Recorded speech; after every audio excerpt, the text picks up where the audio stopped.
With it, hit me with it. How you doing? What's going on, man? Yeah, good, man. Key, Brent spoke about you today and just the growth that he's seen from you and how proud he is of you. What does that mean to maybe hear that from your head coach? And Well, I didn't know that, but now that he did say that about me, I appreciate that, man. He's been telling me that I've been doing a good job practicing to hold myself better, and I've just been trying to be accountable, man. Just living in the moment, just trying to go step by step, day by day.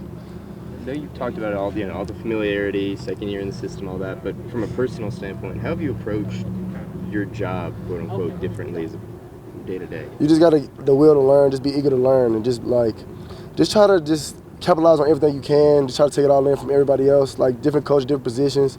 Just trying to get everything together and intertwined and just put it all in one.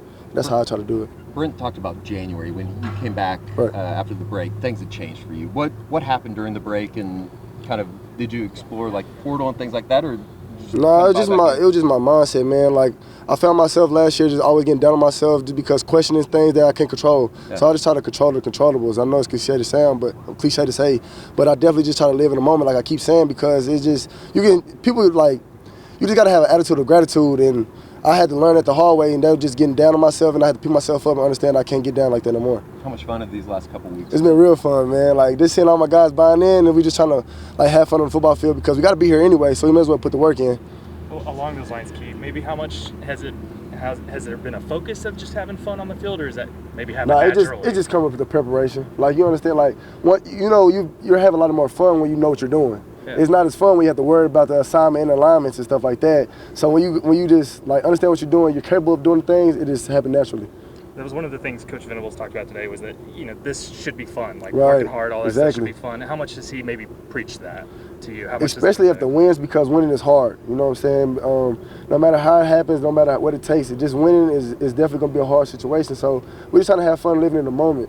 What goes into, for a player like yourself who's been around college football for a while, what goes into that process of becoming a leader, becoming mature, like Brent was talking about today? Yeah, just everybody's different. You just got to carry yourself and just sit back and observe first, and then you go out there and approach things the right way.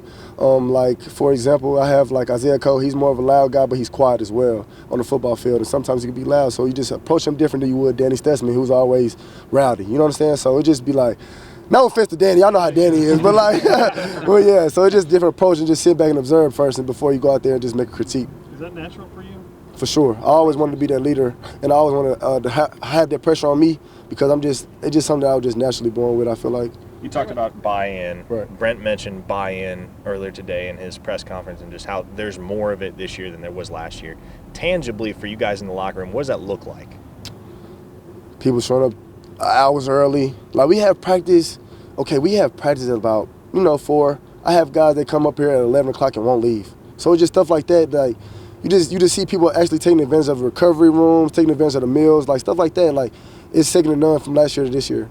You talk about shifting that mindset, Right. Jader. It was something you internally did, conversation with Coach Hall, Coach Venable. Who was kind of key in helping you along that? Coach Hall definitely stepped in that process for me and just telling me, man, like, I just have to sit down and understand where I am. Like, I had to be grateful for this. A lot of people want this opportunity and they don't have it, and I just have to understand that.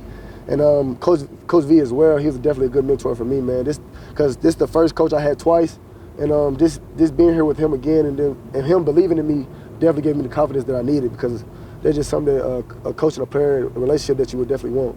Key, I know he lines up in front of you in some different spots, but having Deshaun back on Saturday, what kind of presence did he have within the defense? It's good, man. It's good to have Deshaun back, man, because that guy's a beast. And just having somebody like him with the energy and the motor, it definitely pushes me, because he's somebody that lifts me up all the time in the middle of a play. When I may be frustrated, he come to me and be like, you all right? And vice versa. So it's good to have him back.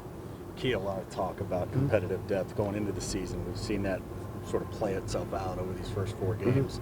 30 players defensively played on Saturday. How much different does that feel internally on the field in the locker room when it's not, looking around to see who can play, but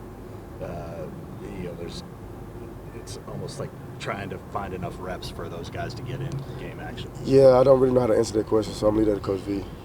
Sorry, I apologize. Anything else?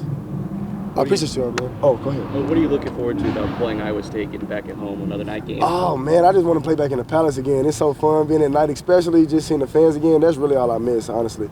And we respect Iowa State a lot, because we understand that the ratio annually is 101 to 100. So we just try to capitalize on them. They're a great team coming in. They're fierce, and they never quit. They never back down. So we were ready for that challenge. What do you think of their offense? I think it's pretty good. They got a young quarterback coming in. He's pretty well rounded. Good guy. They have a 13, nice slide guy. I think it'd be a good challenge for us, and it'd be a good challenge for them as well. Okay, thank you. I asked Woody yesterday if he was playing at a high level, if he thought his own level was he's playing at a high level right now. He said, yeah, I think I am. It kind of surprised me with his answer. What would be your answer to that question? Do you feel like you're playing at a good high level right now? I mean, I'm just letting the defense work for me. I'm trying my best. I'm just going to do what I got to do. That's all I can say, honestly.